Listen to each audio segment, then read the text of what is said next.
Bonjour à tous. On va attendre une minute avant de démarrer. Merci à tous les participants qui sont déjà présents. Récemment, il y avait une conférence à plusieurs et il y en a un qui a dit, c'était sur Teams, je ne peux pas venir, mais est-ce que je peux envoyer mon avatar? Et en fait, les participants, parce que ça se voulait vraiment entre soi et puis d'échanger, ils ont dit non. Alors, je ne sais pas si parmi vous, il y en a qui sont arrivés avec leur avatar. En tout cas, bienvenue. On a le plaisir ce soir d'accueillir Gontran Pebez de OnePoint. Et puis, ce que je vous propose, c'est que si vous avez des questions, n'hésitez pas à les poser dans le chat. On fera quelques pauses de temps en temps pour interagir avec Gontran. Et puis, the floor is yours. Merci Nicolas. On y va du coup. Je vois qu'on est pile 100. Tiens, c'est un bon chiffre pour démarrer. Merci pour l'introduction, Nicolas. Je vais juste me représenter rapidement. Le partage d'écran fonctionne bien, tout est bon, hein. Euh, oui, rapidement. Donc, Gontran Peuvé, moi j'anime les équipes data et IA de OnePoint. Aujourd'hui, l'IA a connu une sacrée, un sacré boost, je dirais, grâce à l'IA générative. C'est peut-être ce qu'on va essayer de comprendre un petit peu et de voir quels pourraient être les cas d'usage pour les actuaires qui sont, on l'a bien compris depuis maintenant plus d'une dizaine d'années. Je pense que la formation data science existe. Les actuaires qui sont au cœur du réacteur par rapport à la modélisation et donc peut-être à l'utilisation des modèles d'IA générative. Alors, en guise d'introduction, pour commencer, et avant de rentrer dans le sujet de l'IA générative, j'aurais voulu revenir sur recontextualiser finalement ce sujet d'IA générative. L'IA en tant que telle, donc l'intelligence artificielle, c'est une vieille dame, en fait, qui a 73 ans. On pourrait dire qu'elle est dans sa 74e année, puisque là, vous avez le tout premier papier qui traite, alors non pas d'intelligence artificielle au sens littéral du mot, mais c'est Computing Machinery and Intelligence. Donc, on a vraiment donc par Turing, hein, Alan Turing, le grand père fondateur. euh, de l'IA. Ça a 73 ans, donc. Et ce qui est également intéressant, c'est de voir les évolutions successives. Alors là, sur ce graphique, là, je ne suis pas sur la représentation de la capture d'écran du papier, mais sur le graphique qui est en bas à droite, vous voyez succéder finalement, un peu en quinconce, des ambitions derrière l'intelligence artificielle. Au début, je pense vraiment que c'était dans l'idée de cette conception de l'intelligence. Au début, on a voulu une intelligence artificielle extrêmement intelligente au sens le plus noble du terme, très schématiquement, battre des grands maîtres aux échecs. Ou un jeu de dames comme on le voit ici. Et on voit que c'est quelque chose qui s'est fait assez rapidement, en fait, alors, sur les échecs très rapidement, sur le jeu de Go un peu moins rapidement, mais c'est quelque chose qui a finalement été, entre guillemets, craqué rapidement. Et puis après, il y a eu le machine learning, donc aujourd'hui, et d'ailleurs, l'AI Act qui a été voté au Parlement européen hier, ne traite quasiment que du machine learning, donc cet apprentissage machine, le fait de faire apprendre à une machine un comportement humain, et un machine learning plus, je dirais, très profond, qui s'appelle le deep learning. Mais vous voyez que sur la représentation du deep learning, le nec plus ultra, si je puis dire, c'est de reconnaître un chat et de faire la différence entre un chat et un lion, par exemple. Et donc, ça remet en question cette conception de l'intelligence entre battre des grands maîtres aux échecs et faire la différence entre un chat et un lion, faire la différence entre deux félins. Il y en a un qui peut sembler beaucoup plus trivial, mais en revanche, beaucoup plus utile. Et je pense que c'est là le point intéressant de l'intelligence artificielle telle que nous la vivons aujourd'hui, et encore plus avec l'IA générative qui a une barrière à l'accès beaucoup plus faible, c'est justement qu'elle rentre dans les mœurs parce qu'elle résout des sujets finalement assez triviaux. Alors, si on regarde en transposition ce qui se passe, et je pense que c'est important d'avoir la vision long terme en recontextualisant par rapport à la révolution industrielle ce qui se passe du point de vue de l'intelligence artificielle, c'est qu'on on a eu une première révolution industrielle qui a apporté la mécanisation. Et donc, à l'origine, faites attention, hein, c'est bien des pyramides des expertises, pas des pyramides des âges, hein, qui sont représentées là. À l'origine, on avait une quantité de main-d'œuvre plutôt physique, hein, d'ailleurs, là je suis pas sûr de l'intellectuel, extrêmement nombreuses, peu chères d'ailleurs, qui n'avaient pas besoin d'être formées, et la résolution de la complexité se faisait par le nombre. Et puis, les révolutions industrielles successives ont poussé les travailleurs à être de plus en plus experts et à se retrancher ou à se spécialiser, selon qu'on voit ça de manière négative ou positive, sur des tâches de plus en plus expertes. Donc, ça s'est vu avec le taylorisme et le fordisme. Là, on a spécialisé les gens sur des gestes plus fins, plus dédiés que simplement de la force brute. L'automatisation et l'informatique a permis de spécialiser des back-office, et ça c'est en particulier vrai dans les sociétés, au sens des pays d'économie de services que nous connaissons. Et aujourd'hui, c'est finalement toute cette économie de services qui est exposée par des tâches qui peuvent être extrêmement experte mais répétitive, qui est exposée à cette IA générative. Alors, je parlais de tâches expertes mais répétitives. J'aime bien ce schéma qui représente sur deux axes très simplistes, mais que sont la non-répétitivité et la sophistication des tâches, qui représentent une sorte de segmentation, encore une fois, hein, simpliste et très macro, des tâches. Ce qu'on a en bas à gauche, qui est donc répétitif et peu sophistiqué, ça a été automatisé. Et d'ailleurs, qu'on parle de tâches plutôt intellectuelles ou physiques, ça a été complètement automatisé. Donc, c'est un peu un combat, je dirais, d'arrière-garde, la messe est dite, si vous me permettez l'expression, que ce soit par l'automatisation et la robotisation dans le monde physique ou par notamment des choses comme la RPA dans le monde cognitif, ça a été fait. Sur le carré bleu, donc ce qui est sophistiqué et répétitif, je pense que l'intelligence artificielle a un grand rôle à jouer, notamment dans toute cette économie de service, comme je le disais. Et c'est particulièrement vrai, à mon sens, dans le monde de l'assurance, qui est un secteur serviciel par excellence, avec un grand nombre de tâches. Il n'y a qu'à penser aux tâches dans les back-office de gestion de sinistres, qui sont experts, mais en revanche extrêmement répétitifs.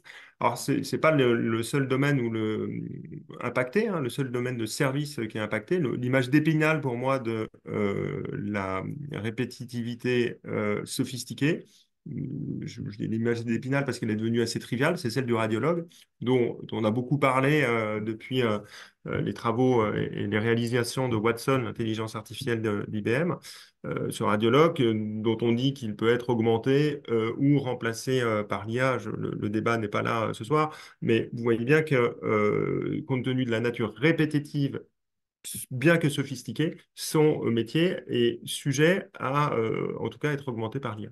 Et reste sur la droite tout ce qui est finalement non répétitif, mais le pari de l'IA générative, c'est sans doute de pouvoir s'attaquer à ces tâches moins répétitives, parfois même sophistiquées.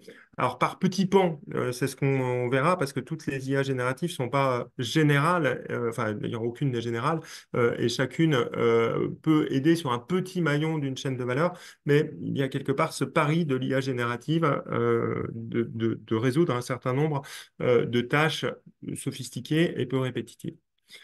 Alors, si on en vient maintenant, tout ce que j'ai expliqué précédemment, là, je pense que c'était une mise en contexte par rapport à l'IA, c'est-à-dire des pages qui existent depuis un certain temps, que j'ai faites il y a un certain temps, mais si on en vient maintenant à l'IA générative spécifiquement, dont on parle, donc qui a fêté ses un an en novembre, donc qui est un grand, par rapport à cette grand-mère de 73 ans, l'IA générative, c'est la petite fille ou l'arrière-petite-fille, je ne sais pas. En tout cas, elle est décrite comme la plus grande révolution depuis les années 80, quelque chose de majeur. Enfin, c'est un choc. On ne va pas revenir sur toutes les unes enfin, qui ne cessent de faire la une de la presse justement. Je pense qu'il y a un indice, puisque je disais qu'hier le Parlement européen votait. Alors, je crois qu'en février c'était la présentation du texte, et là c'était le vote définitif qui a été voté massivement hein, au Parlement européen hier. Ce qui est intéressant, c'est de voir, pour faire le lien avec cette IA générative, c'est que dans la première mouture du texte, il n'était pas fait mention d'IA générative. Et pourtant, il y avait déjà des LLM qui existaient, etc. Et la place est faite désormais dans ce texte à l'IA générative. Donc, vous voyez à quel point cette IA générative s'est imposée dans le champ législatif, mais également dans d'autres domaines. C'est ce que nous allons voir. Là, vous avez des graphiques que vous avez peut-être déjà vus, mais qui il est important de rappeler en termes d'acquisition d'utilisateurs. C'est les acquisitions les temps pour acquérir 100 millions hein, d'utilisateurs de ChatGPT. Donc là, vous voyez que c'était 2 mois pour ChatGPT, là où on était, ça se comptait en années finalement pour un Google Translate ou un Uber. Tout ça ne fait s'accélérer puisque on parle beaucoup de ChatGPT. Et d'ailleurs, GPT est devenu quelque chose d'assez omniprésent dans le langage. On va revenir sur cette notion de GPT. Mais beaucoup d'IA apparaissent, principalement promus par les cloud providers, ou en tout cas soutenus par les cloud providers. Il manquerait peut-être le français Mistral sur cette courbe, hein, l'autre courbe qui est en bas. Il en manque d'autres. On verra dans une page plus tard qu'il y a énormément d'IA génératifs qui ont vu le jour. Alors, l'un des succès de cette IA générative, ça s'explique, alors selon moi, par, je le disais un petit peu plus tôt dans la présentation, par la barrière à l'entrée qui est extrêmement faible en termes de manipulation. La meilleure preuve, enfin, et on vient de la voir sur la page précédente, hein, c'est le nombre de personnes qui se sont créées des comptes OpenAI pour pouvoir jouer avec ChatGPT, sachant que c'est une réelle démarche hein, de se créer un compte, il faut donner son numéro de téléphone, c'est pas quelque chose de complètement transparent. Euh, se créer un compte Midjourney encore plus, enfin, jouer avec Midjourney encore plus exigeant, mais ça a eu un grand succès également. C'est plus exigeant parce qu'il faut se créer un compte Discord, mais il y a eu un succès massif. Et comment s'explique ce succès massif? Bah, je pense que c'est la manière dont se retourne cette courbe-là. C'est la complexité d'appropriation qui est beaucoup plus faible. Jusqu'à maintenant, l'IA était une affaire pour parler très schématiquement de data scientist, c'était un peu plus complexe sans doute, mais une affaire de spécialistes. Là, il y a un accès à la ressource, à cette IA qui est extrêmement abaissée en termes de barrière à l'entrée. Et ça explique son succès. Ça explique également sa pénétration dans l'ensemble des médias, et donc notamment, là, on parle du texte, du code, des vidéos. Et si on dissèque un petit peu cette recette du succès, qui est la page qui est présentée là, on voit 4 piliers fondamentaux qui sont, j'aime bien m'appuyer dessus parce que on perçoit le champ des possibles en termes de cas d'usage en les regardant bien. C'est alors ce qu'on pourrait appliquer l'ubiquité, appeler pardon l'ubiquité. Donc cette ubiquité, c'est quoi? C'est la capacité tellement l'accès à la technologie est simple, de la mettre finalement un petit peu partout. Le meilleur exemple, c'est Copilot, qui, qui, à mon sens, est loin d'être parfait, mais qui néanmoins s'est déployé, quand on y réfléchit, extrêmement rapidement, pour ceux qui ont fait le choix d'acheter des licences, hein, s'est déployé extrêmement rapidement sur Office 365. Là, je parle de Copilot 365 et qui s'était déployé sur GitHub d'autre part. Donc, cette capacité de pénétration, d'ubiquité, est une recette du succès. L'autre aspect, c'est la barrière à l'entrée qui est extrêmement faible, comme je le disais, c'est l'accessibilité, le fait de dialoguer en langage naturel, y compris familier, y compris pas très structuré. On est à l'opposé du langage formel qu'on pourrait avoir dans du code informatique, et ça crée l'interaction presque ludique et quelque part addictive parce qu'on a l'impression de parler à quelqu'un sans faire d'anthropomorphisme. Troisième pilier, pardon, c'est l'adaptabilité. C'est-à-dire que, notamment au travers de ce qu'on appelle des techniques de pré-prompt, donc quand on dit, j'illustre ça hein, par des choses très concrètes, quand on dit à ChatGPT, comporte-toi comme si tu étais un gestionnaire d'assurance. Il va employer, parce qu'il a lu, et on reviendra sur la manière dont il a appris ça, il a appris à parler, y compris comme un gestionnaire d'assurance, parce qu'il a lu des tonnes de textes, y compris des textes rédigés par des gestionnaires d'assurance. Et donc, il sait comment parle un gestionnaire d'assurance. Et on peut lui demander de se mettre à la place d'eux, de prendre en compte un contexte. Un contexte, il peut être celui de la conversation en amont. Il y a tout ce mécanisme d'attention qui fait que finalement, quand on converse avec lui, au fur et à mesure de la conversation, il devient de plus en plus contextualisé et il se met à la place d'eux. Et enfin, c'est pas un atout, un des moindres atouts, c'est la polyvalence de ces IA génératives. Polyvalence en quoi? Bah, finalement, dans cet aspect multimodal. C'est-à-dire que aujourd'hui, enfin, aujourd'hui, ça je pense, ça restera pour le coup. La notion pivot, c'est le littéraire, le LLM, Large Language Model. On va revenir très rapidement sur ce que c'est derrière. Donc, cette formulation en langue, en langage naturel, mais on peut demander de générer évidemment du texte, mais du son, de l'image, de la vidéo. On peut faire rentrer en amont, bah, pareil, du son, de l'image, de la vidéo, à chaque fois en se servant d'un LLM comme outil transitionnel, je dirais comme objet transitionnel. Donc, à chaque fois, on repasse par une représentation des choses qui est le langage humain. Alors, très naturellement, ça nous amène à nous poser le champ des possibles. Je viens de l'évoquer, la capacité, puisqu'on parle d'une IA générative, de générer du texte, des images, du code. Moi, je suis toujours fasciné d'une chose, c'est l'absence de faute d'orthographe. J'ai coutume souvent de dire que il y a un petit peu de la notion du stagiaire, je trouve, chez ChatGPT, mais c'est un stagiaire qui ferait pas de faute d'orthographe, ce qui est quand même quelque chose d'assez qu'on peut lui reconnaître. Ça produit, ça s'exprime comme un humain, donc finalement avec un sujet, verbe, complément, un aspect extrêmement conversationnel. Ça a une capacité d'extraire de l'information dans des grands volumes, c'est-à-dire que si on lui fait par exemple résumer guerre et paix, il est capable d'en faire un résumé en plus ou moins long, on peut lui demander en 140 mots, en 280, enfin on n'est même pas forcé de faire des multiples de 140 ou de 140 caractères. Et donc, il y a cette capacité à résumer, extraire des informations et, en définitive, à générer, alors, au-delà de ce qui était dit dans le premier item, à savoir générer du texte, des images, du code, mais des choses nouvelles, c'est-à-dire créer du contenu, et ça, notamment du point de vue de la rapidité pour représenter quelque chose ou créer quelque chose, c'est très intéressant. Et également, c'est intéressant du point de vue des droits éventuels à l'image notamment. Alors, les champs des impossibles, il est un peu à regarder en miroir, c'est que cette intelligence artificielle générative, bah, paradoxalement, elle est sans doute pas intelligente au sens commun du terme. Elle a juste la capacité à effectuer des choses qui pourraient mobiliser une intelligence humaine à certains endroits.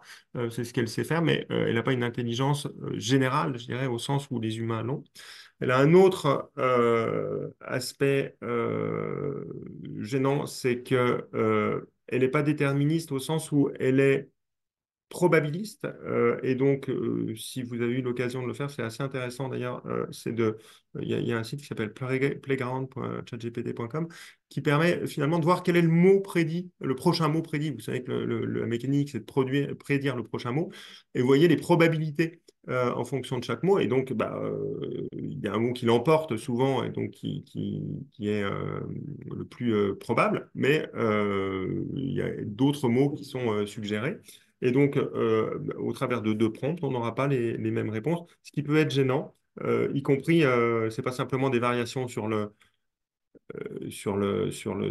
formulation, ça peut être des variations sur le sens, parce que la réalité, c'est que l'IA générative, elle n'a aucune notion du sens. Donc, ce qui pour elle n'est que des variations sur les mots, en réalité, et pour nous, humains, des variations sur les sens.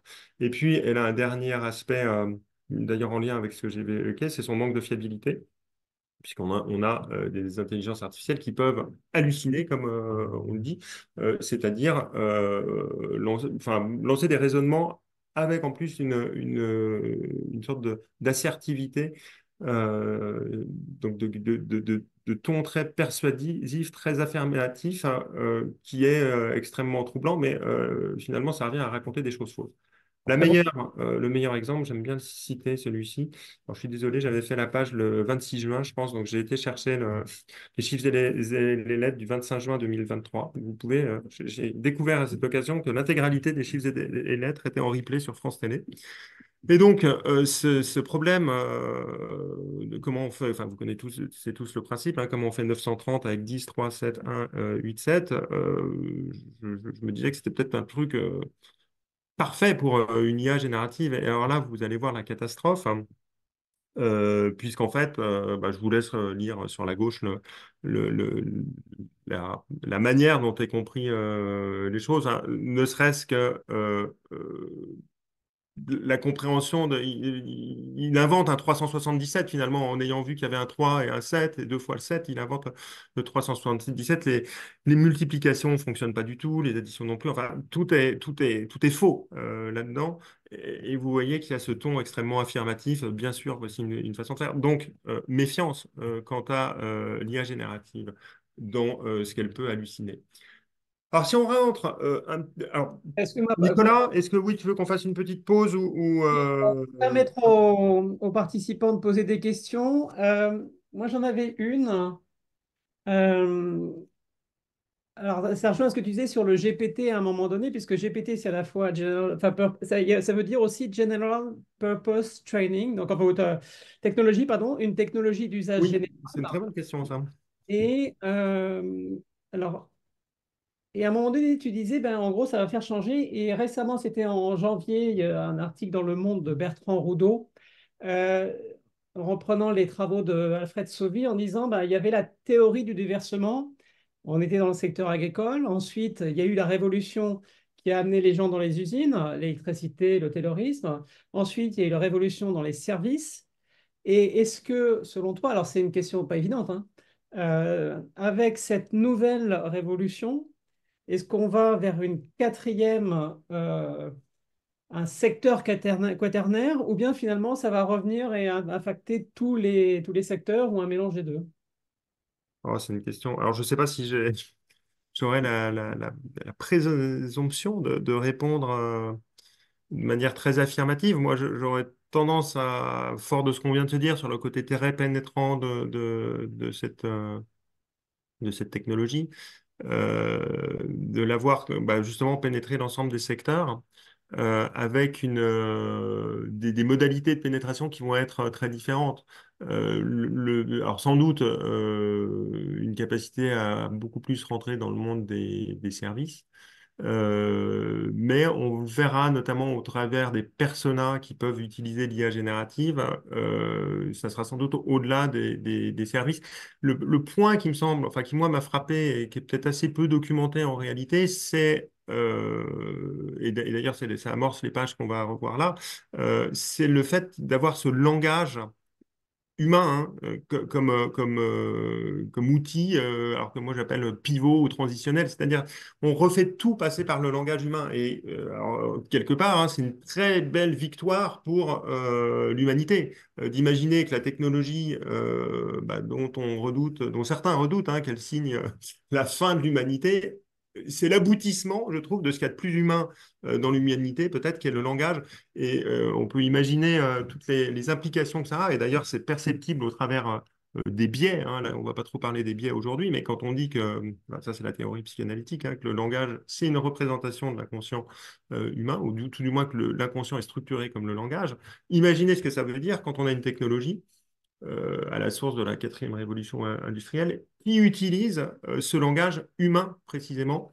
Ça veut dire qu'il y a une sorte de mise en abîme de l'inconscient humain qui est ingérée par une technologie disruptive. Enfin, je pense que la mise en abîme est en elle-même vertigineuse. Alors, je réponds pas complètement, j'en ai bien conscience, Nicolas, à ta question, mais je pense que il y a quelque chose à analyser de près de ce point de vue.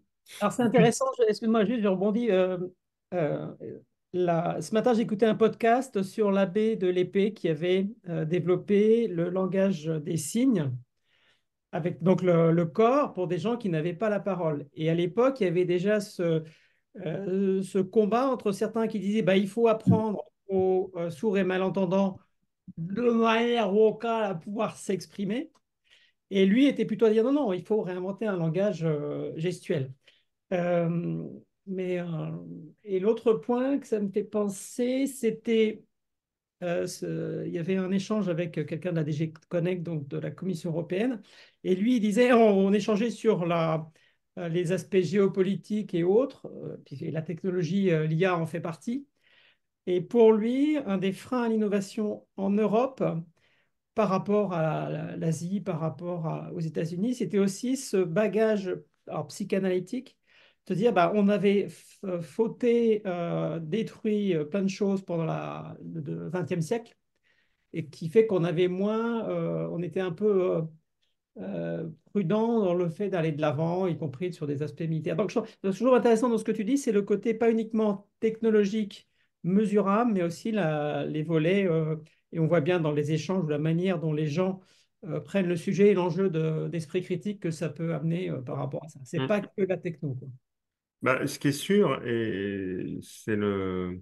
Alors, il se trouve que je discutais hier avec Geoffroy Didier, qui est un des vice-présidents de de la commission IA au Parlement européen, donc qui était enfin, qui présentait en partie le texte de loi de l'ERIAC.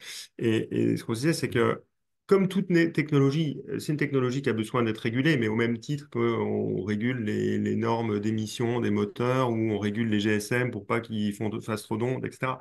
Mais en plus, c'est un sujet politique au sens où il y a une société à façonner avec l'IA. On peut faire des choix qui vont façonner la société d'une manière ou d'une autre. Donc, je pense que c'est un sujet qui est éminemment politique, d'où, je pense, l'intérêt de le comprendre quelque part en profondeur. Alors, sans devenir des spécialistes, mais de bien comprendre ce qui se cache dedans pour dépasser l'aspect un petit peu gadget de l'IA générative. Très bien. Ben, je propose donc pour les participants, n'hésitez pas à poser des questions dans le chat et puis ben, si tu veux continuer, Gontran. Ben, je veux continuer, ouais. Je poursuis. Alors, tu parlais tout à l'heure, et je l'ai souvent dit, que l'IA était une GPT, alors au sens General Purpose Technology. Donc, c'est ces technologies qui, dans les années 2000, 2000 hein, je pense, étaient très peu nombreuses. Il y a notamment eu l'électricité, le moteur à explosion, Internet, enfin, c'était ces choses-là. L'IA en est une, mais il se trouve que GPT, dans le cadre de l'IA générative, ça veut dire autre chose. Ça veut dire Generative Pre-trained Transformer. Et je pense que le mot important enfin la lettre importante dans ce trigramme, c'est le P, c'est le Pre-trained. Parce que c'est ça qui change tout en fait par rapport à l'IA classique. Vous vous souvenez des images, enfin quand je vous disais que le nec plus ultra, c'était de faire la différence entre deux félins. Il fallait entraîner, c'est-à-dire expliquer à un modèle de machine learning que, bah, écoute, ça c'est un chat, ça c'est un lion, ça c'est un chat, ça c'est un tigre, ça c'est un chat. Et donc comme ça, il apprenait vraiment à très bien reconnaître le chat par rapport aux autres félins. Là, et ça explique la capacité euh, le côté très polymorphe de ChatGPT, pour ne citer que lui, mais globalement des LLM, ils sont pré-entraînés. Donc pré-entraînés, vous voyez, ça veut dire qu'ils ont ingéré une large portion d'Internet, on va le dire comme ça. Donc on imagine, il n'y a pas de statistiques réelles hein, là-dessus, que Wikipédia serait 2% de ce qui a été ingéré par ChatGPT. D'ailleurs, c'est pour le 3.5, ça, c'est pas pour le 4. Ça lui donne finalement, à lui, ChatGPT, qui ne connaissait rien au début, une capacité de lire, évidemment, mais surtout de parler un petit peu à l'image de ce qu'il a lu précédemment. Et évidemment, ça embarque tous les biais de ce qui a été publié sur Internet. Donc les autres lettres, hein, c'est générative pour matérialiser ce côté génératif, en l'occurrence du prochain mot ou de la prochaine séquence probable. L'exemple typique, c'est dans une mise en situation, quand des élèves rentrent dans une classe, ils ouvrent leur, bah, ça peut être laptop, ça peut être cahier, ça peut être esprit, ça peut être oreille, écoute, etc. Donc il y a plein de mots qui sont possibles, mais en fonction du contexte amont, ça va être l'un plutôt que l'autre. Et puis, il y a la notion de transformer qui est la manière dont on va faire cet apprentissage profond avec notamment le mécanisme d'auto-attention sur lequel on va revenir qui permet la prise en compte du contexte amont. Donc, ce que j'aimerais faire là, si vous me Juste le avant que permettez, tu prends, parce qu'il y a oui. la question de Solange qui était, mais tu pourras la traiter après, une IA qui hallucine peut-elle se corriger ou être corrigée? Alors, il y a deux éléments de réponse. C'est qu'on peut lui régler ce qu'on appelle sa température. C'est peut-être ce qu'on devrait faire avec Florence. Non, désolé pour le mauvais jeu de mots, Florence, mais la température de l'IA, c'est sa capacité à être plus ou moins créative, donc d'ouvrir le champ des probabilités dont on a parlé précédemment. Et si on resserre beaucoup sa température, c'est donc si je dirais, on tourne l'écrou, la vis, enfin on serre la vis des probabilités, elle va se focaliser vraiment sur le plus probable la prochaine séquence la plus probable et être très peu créatif puisque ça ne va pas laisser libre cours à des choses qui sont non probables. Donc ça, c'est un deuxième élément. Et après, il y a les aspects qu'on appelle de fine-tuning, qui sont la manière de spécifier ou de surentraîner un LLM à des situations particulières.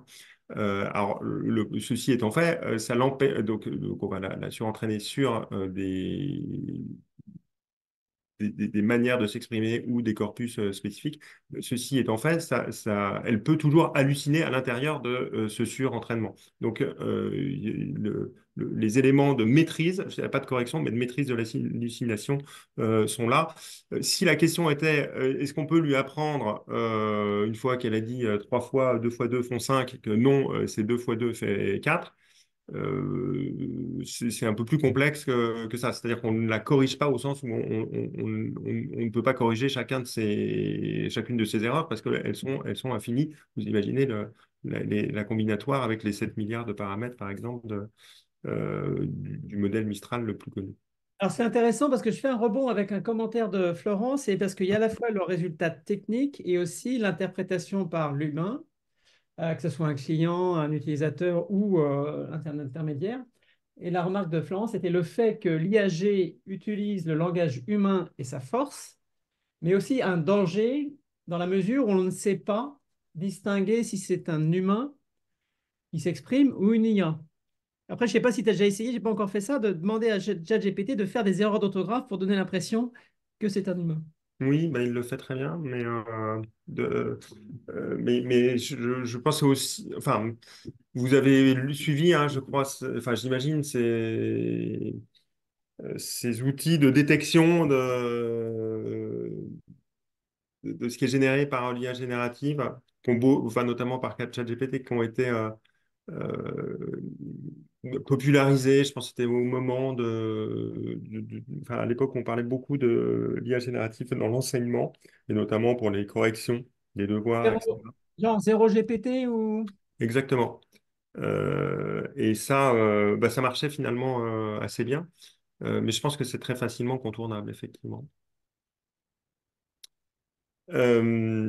Alors si j'avance peut-être un petit peu, je vais peut-être sauter quelques pages parce que je vois l'heure qui tourne et ce qui est intéressant, et j'aimerais bien vous parler de ça parce que c'est enfin, les 4 pages qui vont venir parce que je pense que c'est celles qu'il faut vraiment comprendre et je vais essayer de les passer rapidement, mais de m'arrêter quand même sur chacune. Ce qu'il faut comprendre, c'est que c'est l'aboutissement de ChatGPT, c'est l'aboutissement de dizaines d'années en fait de recherche en matière de NLP, Natural Language Processing.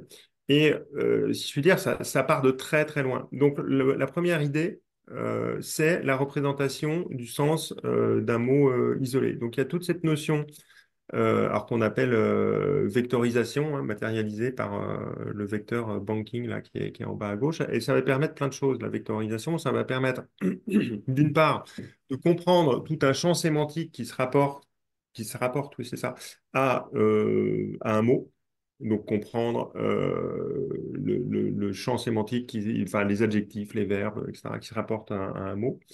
Et ça va permettre, comme on parle de vecteurs, de faire les translations que vous voyez à l'écran, donc de se dire que finalement, un homme pour une femme, c'est la même chose qu'un roi pour une reine.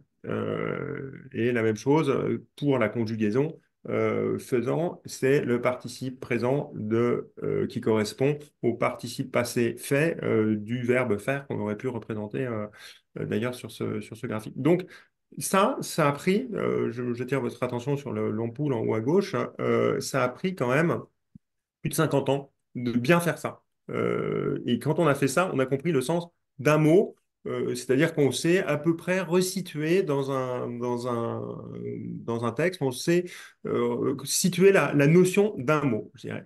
La deuxième idée, et là vous voyez que la science s'accélère, alors notamment avec l'apparition des géants de la tech qui ont massivement investi là-dessus, avec un article un peu fondateur, alors d'ailleurs qui fait rentrer le transformer avec cette notion d'attention dont on a parlé précédemment, c'est le sens d'une suite de mots. Et alors ça c'est quelque chose qui est extrêmement vaste, hein, avec la prise en compte du contexte amont. Là, vous avez un exemple que j'aime beaucoup parce qu'il est sur deux langages différents et vous voyez qu'en français, ça marche. Enfin, ça marche. Il y a le français lève une ambiguïté que l'anglais ne lève pas. Et donc, ça a été extrêmement dur à appréhender pour ces modèles.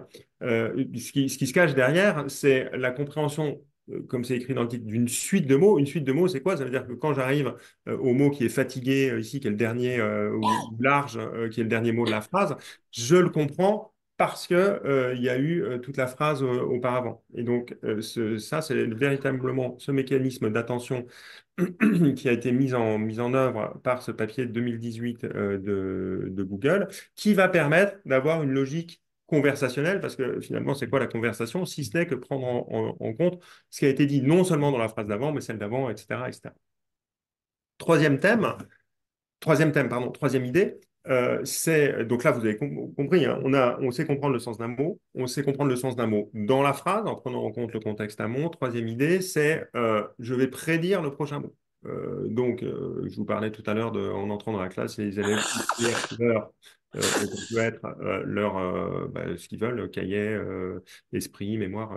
Là, vous avez un autre exemple, c'est pourrez-vous me rappeler lorsque vous aurez un moment de.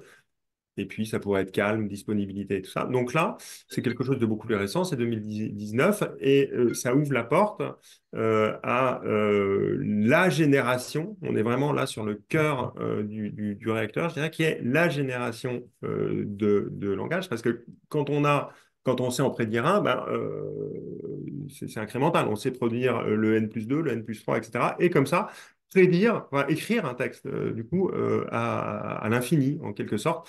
Ça veut dire le LLM, donc le Large Language Model, a intégré, appris le lexique et la syntaxe d'une langue, ce qui est quand même extrêmement puissant. Et la dernière idée, qui n'est pas des moindres, qui est celle de ChatGPT, enfin, et de manière générale des LLM, c'est ce qu'on appelle le RLHF, donc qui correspond au fait enfin, c'est Reinforcement Learning with Human Feedback.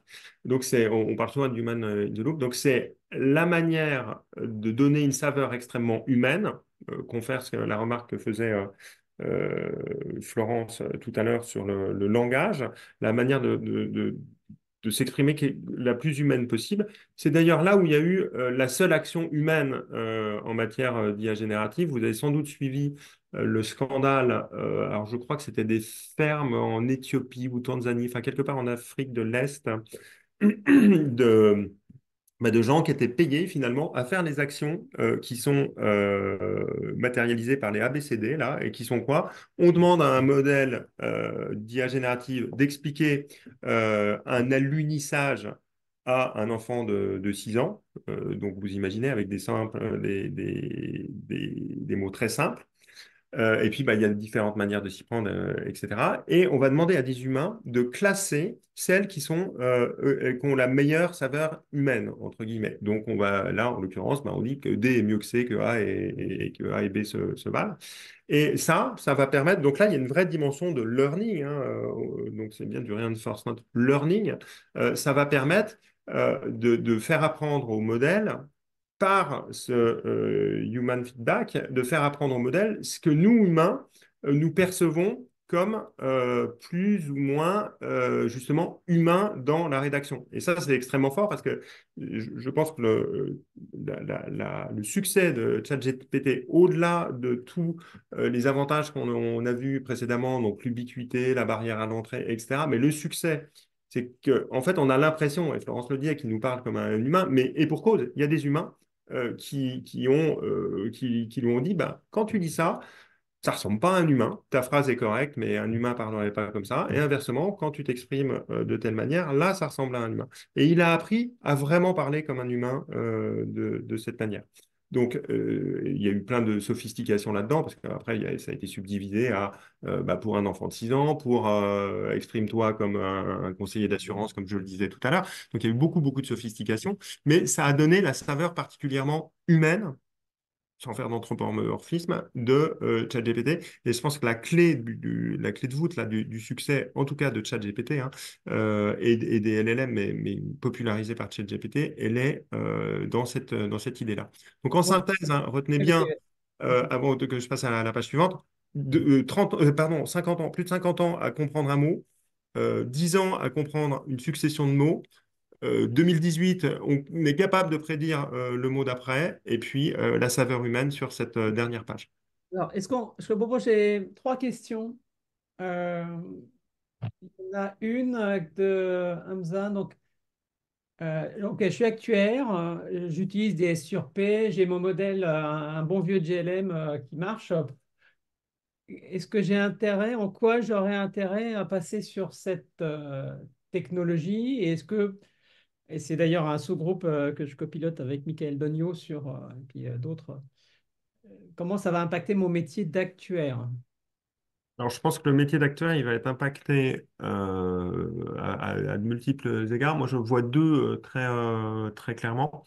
Il y a tout ce qui est génération de code, et ça, c'est assez fabuleux, hein, la manière dont c'est capable de générer. Parce qu'il a ingurgité du code, il n'a pas ingurgité que Wikipédia, il a ingurgité des pages de code. Enfin, là, je parle de ChatGPT, mais de manière générale, les LLM. Beaucoup de choses ont été ingurgitées. Donc, vous pouvez lui demander de générer du code en tapant finalement ou en fournissant le tapuscrit des spécifications de ce que vous voulez décrire.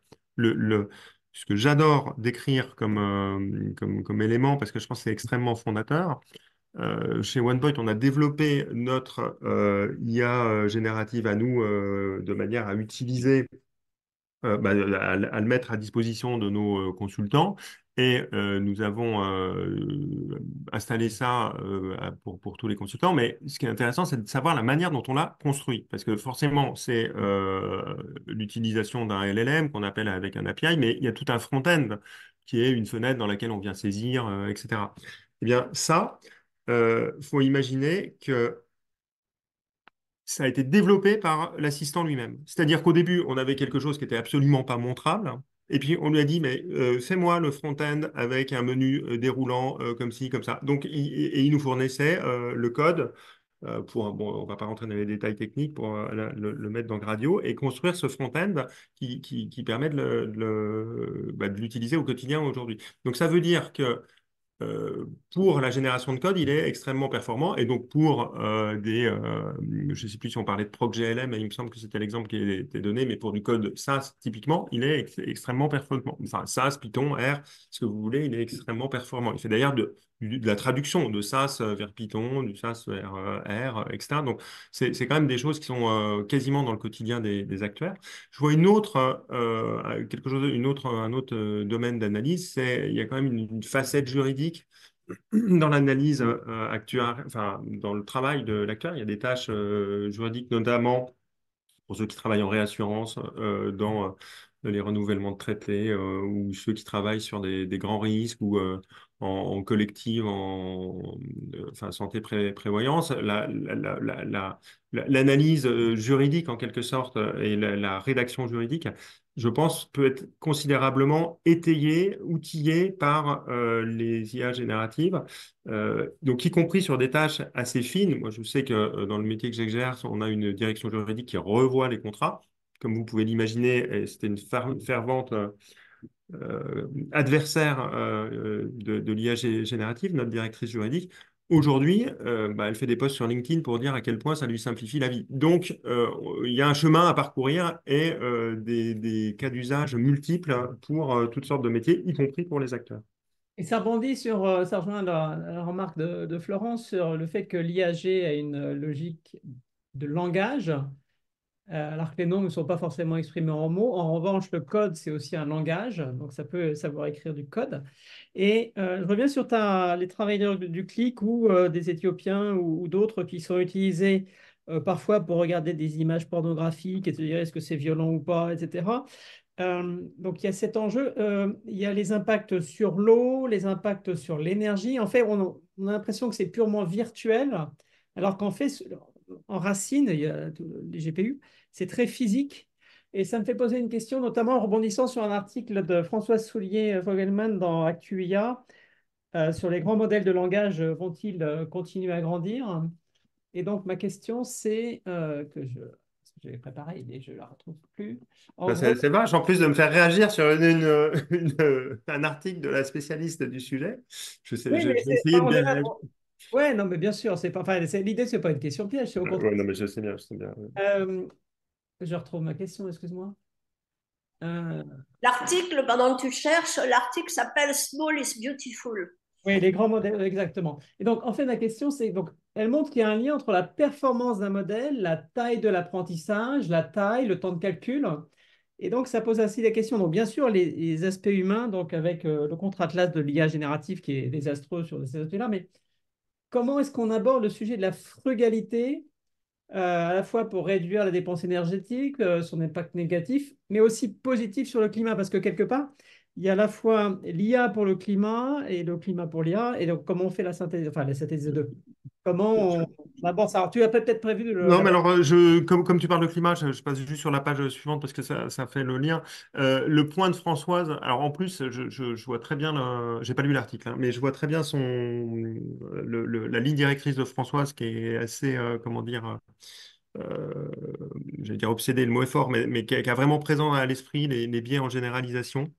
Je pense que dans ce qu'elle écrit, il y a cette problématique finalement d'avoir, c'est le small is beautiful qui me fait penser à ça, d'avoir des choses qui sont extrêmement complexes et pas si small que, enfin complexe veut dire pas small hein, en IA génératif parce que c'est des milliards de paramètres. Bah, d'ailleurs, vous avez là les tailles en milliards de paramètres là qui s'affichent. Donc, qui sont de plus en plus complexes, mais qui du coup peuvent avoir des difficultés à bien généraliser. Et d'ailleurs, Mistral, avec son fameux modèle 7B, revient dans une logique très frugale en disant, bah, on a quelque chose qui est moins brute force, comme disent les Anglais, donc moins force brute, mais en revanche, un petit peu mieux tuné et qui va être aussi compétitif. Et je pense qu'il y a un enjeu alors là, et c'est pour ça que c'est important d'avoir ces discussions qui rentrent un petit peu dans le fond, et ça, on peut pas le faire quand on en reste quand on survole le sujet. Il y a un enjeu, enfin, parce que les enjeux que je vais exprimer, c'est évidemment pas les enjeux des GAFAM. Il y a un enjeu à ne pas, enfin, être frugal au sens à ne pas faire comme disent les Anglais, d'overkill, c'est d'utiliser des modèles qui sont trop puissants ou puissants à mauvais escient pour certaines tâches. Alors, je reprends un exemple parce que là, il est réellement vécu par nous dans l'assistant conversationnel là, qui est le nôtre. On mobilise des LLM qui, en fonction des familles de cas d'usage, donc il y a une famille de cas d'usage pour faire des résumés, il y a une famille pour comprendre les contrats juridiques, il y a une famille pour créer des images, on ne mobilise pas des choses qui ont d'égale puissance. C'est-à-dire que faire l'analyse juridique, on se dit que ça vaut le coup de mettre un petit peu plus, enfin des modèles peut-être un petit peu moins frugaux que pour faire un résumé d'une note d'une page. Cette frugalité ou cette parcimonie, je dirais, qui est vraiment utilisée là puissance suffisante, enfin, ou le modèle suffisamment bon sans faire sans être dans l'overkill, me semble quelque chose qu'il faut avoir à l'esprit. Et là, pour le coup, ça nécessite un petit peu de recul et de pratique pour savoir lequel va être suffisamment bon. Sinon, on est dans une sorte de course à l'armement dans les milliards de paramètres, et on peut imaginer que ça finisse jamais. Et donc, ça fait le lien avec un aspect là qui est combien ça coûte en CO2. Alors, c'est des chiffres qui font beaucoup parler d'eux. En définitive, il faut vraiment les mettre en perspective parce que si on se dit qu'une année d'entraînement, c'est en gros à Paris-New York de 500 personnes, mais c'est une année, enfin, c'est un entraînement, pas une année d'entraînement, pardon. C'est beaucoup, c'est 28 années d'un Américain aussi. C'est beaucoup et pas beaucoup, parce qu'il faut voir que quand il est entraîné, on passe pas son temps à le réentraîner au quotidien. Donc, je pense qu'il y a vraiment une mise en perspective à faire là-dessus, et ensuite une utilisation qui puisse être frugale. Ça, c'est le premier point. Et en réponse à ta question sur la manière de le déployer à des fins vertueuses, y compris pour l'environnement, euh, je pense que c'est une sorte d'arbitrage, un trade-off en bon anglais, quasiment quotidien à faire. C'est la rançon de la technologie et du progrès technologique, d'avoir des certain nombre d'inconvénients à d'autres égards. Donc, je pense qu'il serait illusoire d'être techno-BA et de se dire que l'IA, enfin, fut-elle générative, va résoudre tous nos maux, y compris la crise climatique, loin de là. C'est intéressant En parce que revanche, s'en priver serait certainement une grave erreur. Et je dirais même que nous, ce qu'on voit, alors là, c'est le consultant qui s'exprime, mais c'est que toutes les entreprises qui ont engagé des sujets autour de l'IA générative, et en principe, elles l'ont fait c'est pas pour que la planète aille mieux, hein, elles l'ont fait soit pour améliorer leur score RSE et OSG, soit pour dépenser moins de carburant quand on parle de gens qui font de la distribution de courrier, par exemple. Mais au final, ouais, ça dépense moins de carburant et c'est vertueux pour la planète. Donc, globalement, s'engager sur la voie de l'IA générative, même si c'est pour des basses raisons matérialistes, je pense que c'est bon pour la planète. alors, c'est intéressant parce que typiquement, donc, il y a le rapport de la Commission de l'intelligence artificielle qui est également sorti hier, Hier, ouais. co-présidé par Anne Bouvreau et Philippe Aghion, et tous les deux de l'ENS, et c'est super.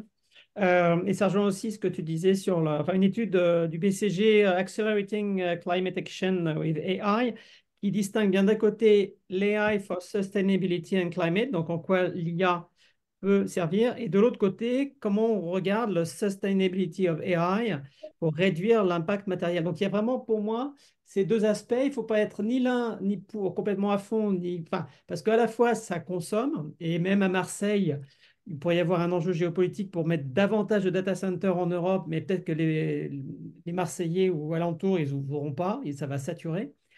Et à l'inverse, ça peut optimiser la consommation d'énergie, par exemple, dans une piscine municipale.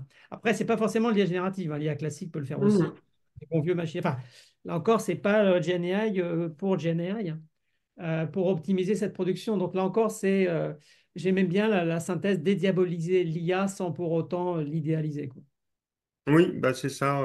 Quand je disais, oui, c'est une très belle formule. Il ne s'agit pas d'être techno-BA ni complètement réactionnaire par rapport à ça. Enfin, ça nécessite effectivement un certain recul, mais typiquement avec les discussions qu'on a là, hein. Mais je trouve très intéressant ce que tu as dit sur le fait que vous faites des petits modèles, enfin, c'est pas tout à fait des modèles, mais à partir d'un modèle bien entraîné, avec des milliards de paramètres, vous faites des petits modèles métiers euh, différents selon les usages. Et Mm. tu vas y venir avec Bard, etc. Mais ce qui est intéressant dans l'article de Françoise, c'est qu'elle montre la dépendance qu'il y a entre la performance et le nombre de paramètres, oui. Et il y a une formule mathématique Mm. est dans l'article. Et c'est ce lien entre les variables qui est intéressant. Et la manière dont vous organisez votre IA générative, enfin votre IA en général, euh, je- pour ma part, je trouve que c'est vraiment une bonne orientation. Et en Mm. complément, qui pourrait avoir cette logique, parce qu'il y a des startups qui le font déjà, c'est-à-dire finalement, je vais prendre un modèle performant pour entraîner, mais après, je vais accepter un modèle moins performant, moins cher, avec une performance légèrement dégradée par rapport à l'optimum, mais qui sera moins coûteuse sur différents aspects. C'est exactement ça. D'autant qu'il y a de toute façon des limites. Enfin, les gains de productivité annoncés, hein, qui sont mirifiques, sont de toute façon limités parce que enfin, tout n'est pas que réalisation de tâches, comme je dis, en ligne droite. C'est-à-dire qu'il y a c'est particulièrement vrai dans le fait de coder. Tout n'est pas que codage, il y a un peu d'amont, un peu d'aval. Euh, donc enfin, ça vient pénaliser des ROI extrêmement favorables qui sont mis en avant et tempérer le fait d'utiliser systématiquement le modèle le plus performant. Et ça me fait penser à une autre question, c'est qu'aujourd'hui, donc on se dit bah, peut-être qu'il y a des modèles, je peux en prendre plusieurs, l'un puis l'autre, après l'autre. Mais est-ce qu'il y avait un article hier de Siboni enfin, qui reprenait des études sur l'intelligence collective? Alors, il y en a été que genre, la croisement des humains et des machines, mais finalement, il disait, bah, si vous prenez une douzaine d'IA génératives, ensemble, elles seront peut-être plus performantes qu'une seule IA générative. Je ne sais pas si tu as un point de vue là-dessus. Bah, en fait, alors, je trouve ça super intéressant parce que ça renvoie à plein de. Je trouve qu'il y a quelque chose qui manque peut-être aujourd'hui dans les IA génératives. Et d'ailleurs, ça fait la transition avec cette page. Enfin, disons-nous que c'est peut-être j'ai d'autres pages, mais j'aime bien la discussion qu'on a là. Donc, restons. C'est juste pour vous dire on parle de ChatGPT, mais vous voyez le Generative AI Application Landscape. Donc, le texte là, c'est le pavé bleu qui est là. Mais vous en avez plein d'autres. Il y a de la vidéo, de l'image, du code. Et il y en a donc des centaines de milliers, 300 000 modèles sur Hugging Face, qui est un petit peu, et d'ailleurs ce chiffre date un petit peu, mais Hugging Face, c'est la marketplace des LLM, une société franco-américaine, la marketplace des LLM. Donc ça vous laisse entrevoir d'une part le nombre pour le texte et en plus le nombre pour les multiples modalités. Mais si je reviens à ta question, et donc le fait de mettre plusieurs IA génératives ensemble, moi je me dis qu'il y a un premier sujet qui est de se dire, est-ce qu'il ne faudrait pas, un petit peu à l'image d'un QI, finalement, déjà être capable de se dire telle IA sur tel type de cas d'usage, bah, elle est meilleure que telle autre. Ça, c'est assez intéressant et ça pourrait permettre de guider l'utilisation de tel ou tel modèle en fonction du cas d'usage. Et d'ailleurs, c'est là qu'on se rend compte, parce que l'idée que j'ai là, je l'ai expérimenté, on se rend compte que les spectres d'utilisation des IA sont rarement extrêmement larges et donc c'est rare d'avoir une IA qui va être bonne dans plein de familles de cas d'usage. Par famille de cas d'usage, j'entends ce que j'évoquais précédemment, à savoir créer des images, faire une analyse juridique d'un texte, répondre à des questions d'ordre général, fouiller Internet, faire un résumé. C'est ça, pour moi, des familles de cas d'usage. Et l'IA omnisciente, donc qui tendrait vers une IA générale, elle n'existe pas vraiment.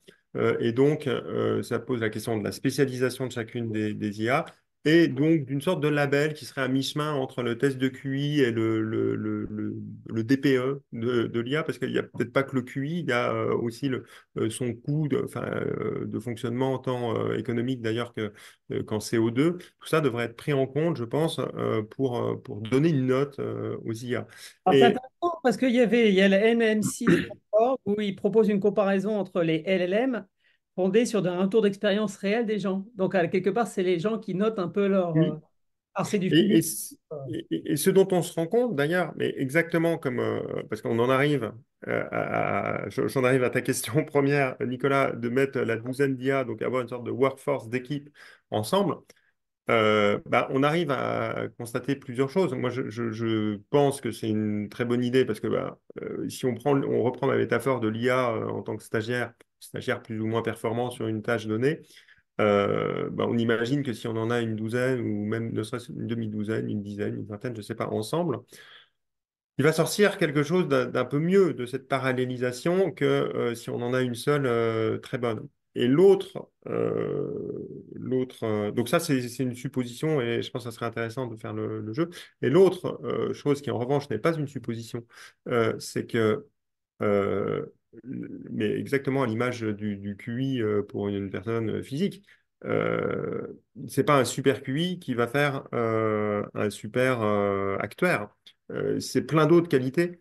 Et ça, c'est assez intéressant de voir que finalement, pour chaque attendu fonctionnel, ce que je mets derrière attendu fonctionnel, c'est ces grandes familles de cas d'usage que j'ai évoquées, la performance au sens QI du terme, donc vraiment le niveau de performance et d'acuité, de pertinence du modèle, je pense, doit peser pour 10 ou 20%, mais en tout cas, c'est très minoritaire par rapport à l'ensemble des autres facteurs qui peuvent être d'ordre, enfin, qui vont être différents dans chaque contexte. La souveraineté, on n'en a pas parlé, côté énergivore ou non, le coût, évidemment. Bah, il y a différents critères, l'interconnexion, l'interopérabilité, il y a différents critères non fonctionnels mais qui vont avoir un poids sans doute très lourd dans ces choix de LLM. Ouais, c'est la sagesse des foules, quelque part, qui auparavant était plutôt humaine et maintenant peut être aussi générée par différentes machines, quoi. Exactement.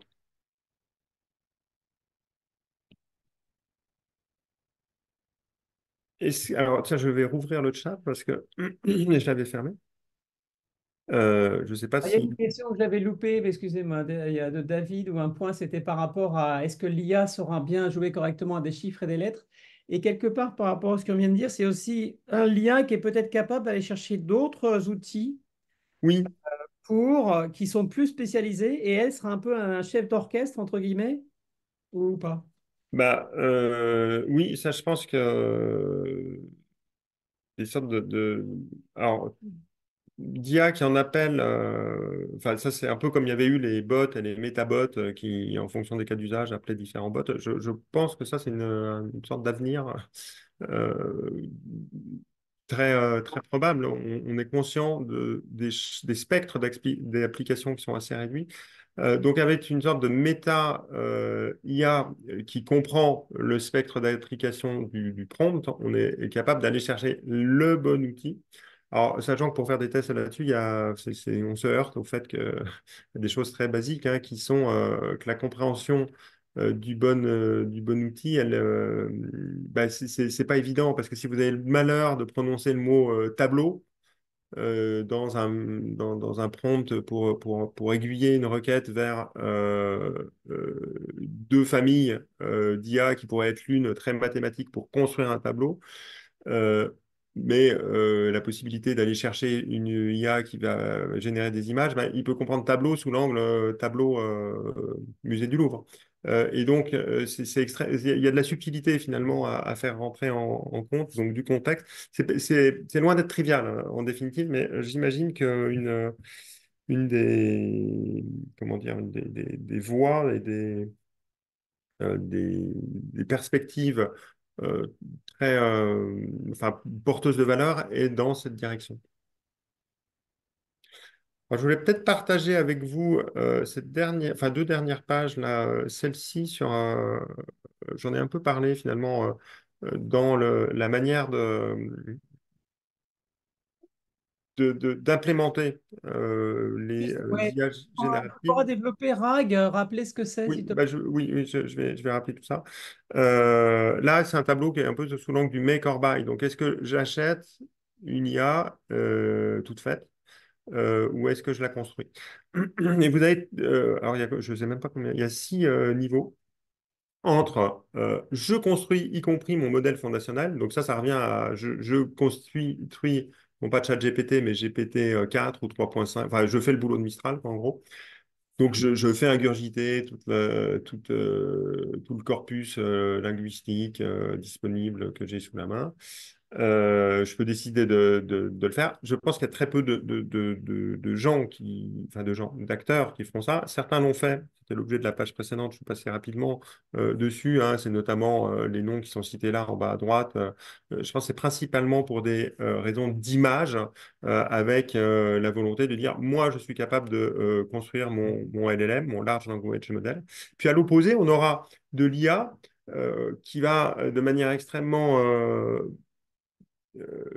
alors j'allais dire sournoise, mais c'est très négatif quand on emploie le mot sournoise, mais de manière imperceptible, invisible, s'infiltrer dans les applications de tous les jours. Alors un peu comme on sait tous, il y a de l'IA dans Waze, je dirais, mais là je parle d'IA générative. Donc l'exemple typique, qui est peut-être un petit peu loin du spectre actuarial, mais qui est très parlant, je pense que c'est dans des outils comme Salesforce, donc vraiment tournés vers le CRM, on peut imaginer des suggestions dont l'utilisateur de Salesforce ne saura même pas que c'est une suggestion provoquée par de l'IA générative. Et on lui dira, bah, tu devrais peut-être proposer ça, par exemple pour Next Best Offer, tu devrais peut-être proposer ça à ton assuré, compte tenu de tout enfin, ce que l'IA aura identifié précédemment. Donc là, on est dans quelque chose qui est complètement euh, consommé presque à l'insu de l'usager. Et entre ces deux extrêmes, je construis un modèle fondationnel et je l'utilise sans savoir même que je l'utilise. Et vous voyez que ça ne va pas être les mêmes populations d'ailleurs.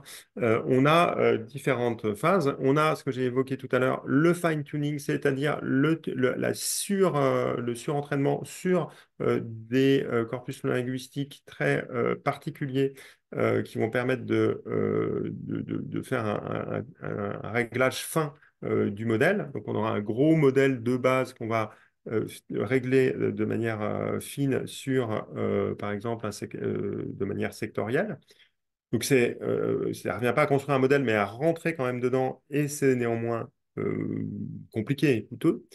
Ensuite, il y a ce qu'on appelle le RAG, donc c'est Retrieval Augmented Generation. Donc, c'est le fait d'augmenter, en plus du modèle de fondation, qui a déjà lu, on va dire, une bonne partie d'Internet et de Wikipédia, on lui fait lire de la doc interne, pour le faire simple. Ça veut dire qu'on l'augmente, c'est le cas de le dire, d'une documentation qui est pas en accès libre, qu'il n'a pas pu lire c'est de la documentation. Si on est dans une compagnie d'assurance, ça peut être le code des assurances ou le code de la sécurité sociale ou le code des mutuelles. Ça peut être des notices produits, des descriptifs de garantie, etc. On lui fait lire tout ça en amont et on lui dit, quand il va répondre, de bien se sourcer sur les documents. Et on peut même lui dire, bah, si jamais on te pose une question sur les provisions, enfin la participation aux bénéfices, tu te réfères à tel article du Code des assurances ou tel paragraphe de la politique relative au PB. Donc là, on est vraiment sur le RAG. Et après, si on en vient à quelque chose de beaucoup plus accessible, ce qu'on fait tous alors, on fait tous de manière très empirique quand on appelle ChatGPT, mais qu'on pourrait faire de manière un peu plus sophistiquée, c'est donc le prompt engineering, c'est dialoguer, c'est poser des questions avec ces IA génératives en étant très,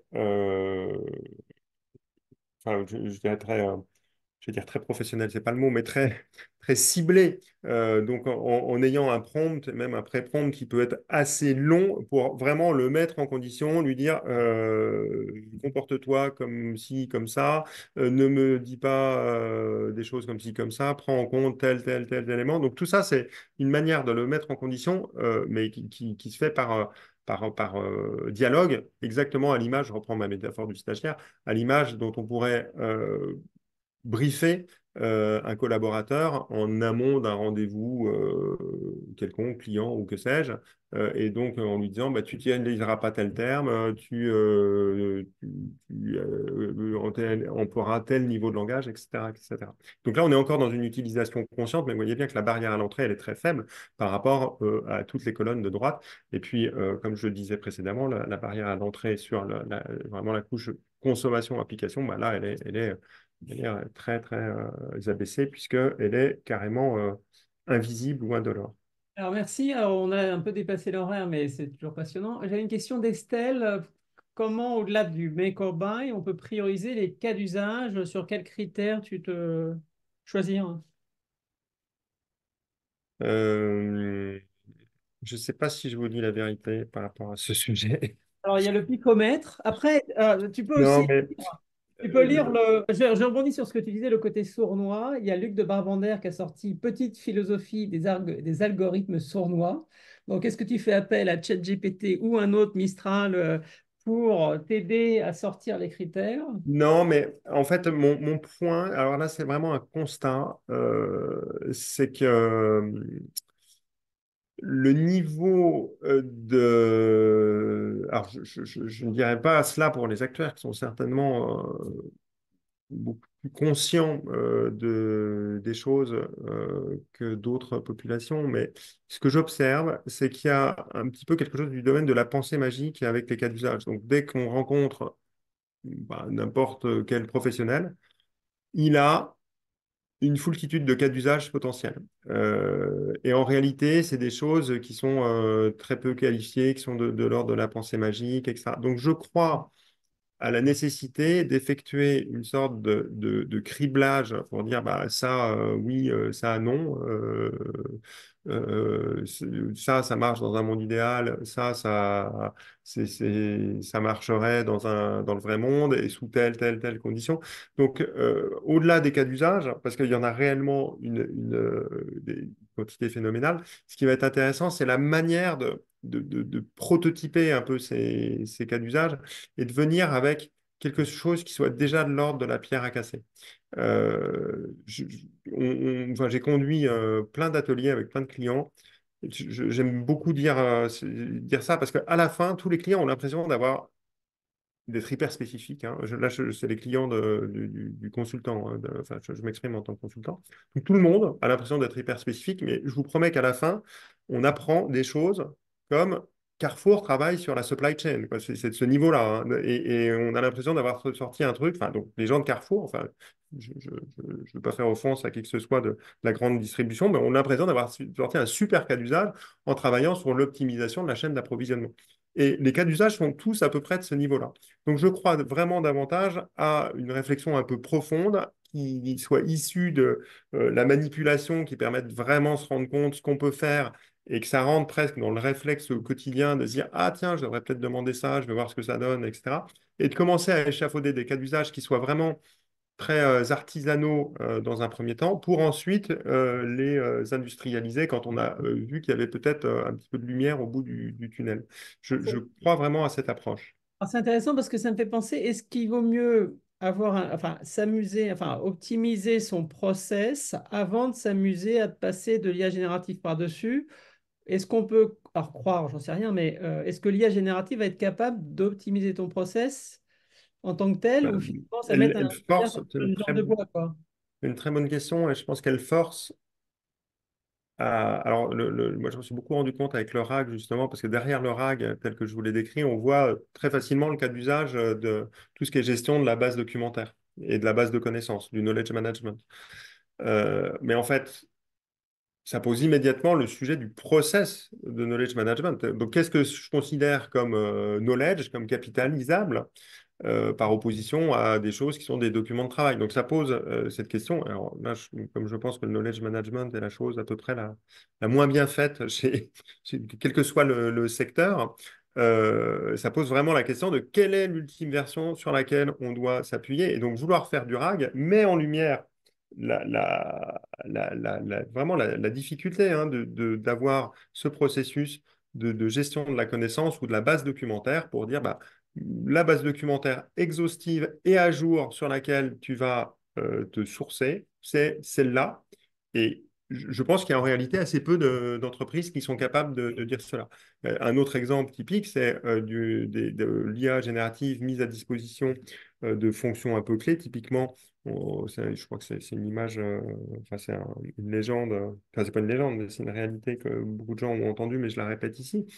C'est le professionnel de service RH qui avait accès dans son modèle conversationnel à tout un, et c'était normal, tout un tas d'informations confidentielles. On parle notamment du salaire. Je crois que l'anecdote est canadienne. On parle notamment du salaire qui a changé, qui était plus à la RH, mais qui est ensuite passé aux achats ou en tout cas dans un endroit où il aurait plus dû avoir accès au salaire. Et en fait, il avait toujours accès au salaire. Donc ça pose la question là d'un process sous-jacent qui est la gestion des droits. Et je crois que ce côté très très invisible de l'IA a tendance à faire oublier les fondamentaux en termes de process réellement qui doivent être pilotés, remis au goût du jour. Et il y avait une question d'Olivier. Est-ce qu'à ton sens, ça peut aider, enfin, y compris à alimenter une base documentaire ou à l'améliorer, Sans doute.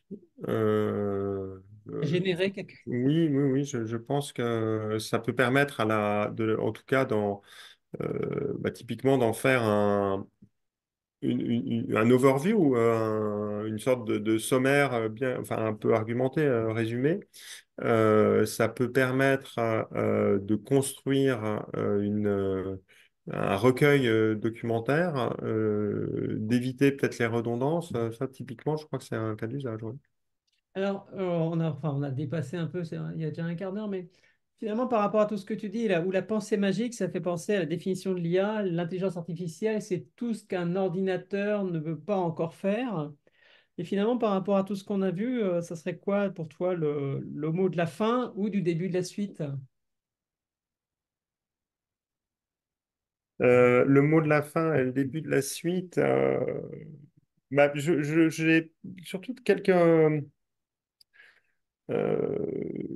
conseil, entre guillemets, alors c'est très présomptueux de dire ça, mais le premier, c'est sans doute de se faire la main. Alors, je sais que beaucoup d'entreprises ont couper les accès à ChatGPT, mais faut trouver un moyen de rester dans la course, je pense, et pas être complètement largué, si vous me permettez l'expression, et se faire apprendre ChatGPT par ses enfants qui font leurs devoirs. Je caricature, mais moi j'ai beaucoup de clients qui sont dans cette situation et qui se retrouvent un peu à la traîne.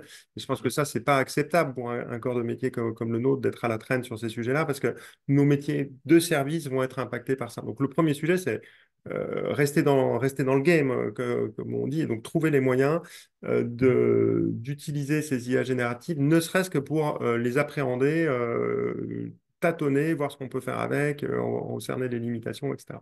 Le deuxième sujet, c'est sans doute de ne pas se réfugier derrière ce truc-là est trop spécifique, jamais ça le fera à ma place. Euh, Vraiment, je ne pense pas être un techno BA, comme je dis, mais on ne peut pas présager de ce que sera l'IA générative demain, et donc on peut en tout cas pas minimiser ce qu'elle sera, et donc sans être méfiant, je pense qu'il y a très peu de choses qu'on peut tenir pour acquises euh, par rapport à l'IA générative. Et le dernier point, c'est sans doute, parce qu'on se rend bien compte dans l'utilisation quotidienne, c'est une question, et je l'ai dit un petit peu en parlant de l'AI Act qui a été voté hier, c'est la dimension politique enfin politique au sens sociétal, hein, mon propos n'est pas de faire politique, mais du coup civilisationnel de l'IA, enfin, et en tout cas de cette IA générative qui est accessible à tout le monde. Et ça doit nous questionner sur que seront nos métiers demain, que seront les gens qui exerceront demain les métiers que nous faisons aujourd'hui. Et ça nous amène assez naturellement à penser à des sujets de formation notamment. Il y a plein d'études qui ont été faites sur le sujet. On voit que l'IA générative en particulier ne profite pas de manière égale à toutes les couches de la population. On découpe la population en couches d'âge, en couches de CSP, en couches de QI même, etc. Tout le monde n'en tire pas les mêmes bénéfices. Et ça pose une question, alors au-delà des considérations habituelles d'illectronisme, etc. Et ça, c'était mon premier point. Ça pose une question qui est celle de l'enseignement fondamental. Et je crois que ce qui va être de plus en plus précieux, pensez à mon graphique du début sur la non-répétitivité et la sophistication, ça va être finalement ce qui est loin à la fois de la répétitivité et de la non-sophistication, ça va être, je pense, ce qui est du domaine conceptuel. Et cette manipulation de concepts, parce qu'on voit bien qu'il manipule très mal les concepts, c'est d'ailleurs pour ça qu'il est sans doute très mauvais en maths, ChatGPT, cette instruction, cette prise en conscience, en compte des concepts, qui, à mon sens, a peut-être été, alors là, c'est limite un peu politique ce que je veux dire, mais a été un peu mise de côté ces dernières années dans les formations, qu'elles soient d'ailleurs au lycée ou dans les écoles, au profit de savoir-faire. Je pense que c'est cet enseignement des concepts et vraiment remettre au centre du jeu des concepts qui sont fondamentaux pour manipuler l'IA générative, c'est la clé pour enfin, pour nous demain et pour les générations futures. L'exemple, parce qu'il y a des sujets quand même très profonds. C'est que quand on interroge une IA, il faut pouvoir l'interroger à partir de concepts. Je parlais tout à l'heure de tableaux ou de matrices, des choses comme ça. Si on n'a pas appris ce qu'était un tableau et une matrice, on ne peut pas interroger par rapport à un tableau et une matrice. Et donc, les concepts doivent être au cœur, sans doute, de nos préoccupations et de nos formations de demain. Ouais, super. En tout cas, déjà, merci à toi pour cet échange. Merci à toute l'Assemblée. Si vous souhaitez aller plus loin, il y a un groupe de travail anticipé en univers incertain, copiloté par Florence Picard, votre serviteur. On a également un atelier dédié sur l'impact de l'IA, notamment générative, sur les actuaires que je copilote avec Michael Donio. Il y a eu d'autres interviews, enfin d'autres conférences qui sont en ligne, notamment celle d'Olivier Sorba, d'autres qu'on a pu faire. Mais effectivement, là, pour reprendre ce que tu viens de dire, quelque part, en tant qu'actuaire, en tant que citoyen, en tant que membre de la société, musclez votre cerveau et à très bientôt. Et écoutez, merci à tous et à bientôt. Au revoir. Au revoir. Merci beaucoup. Au revoir.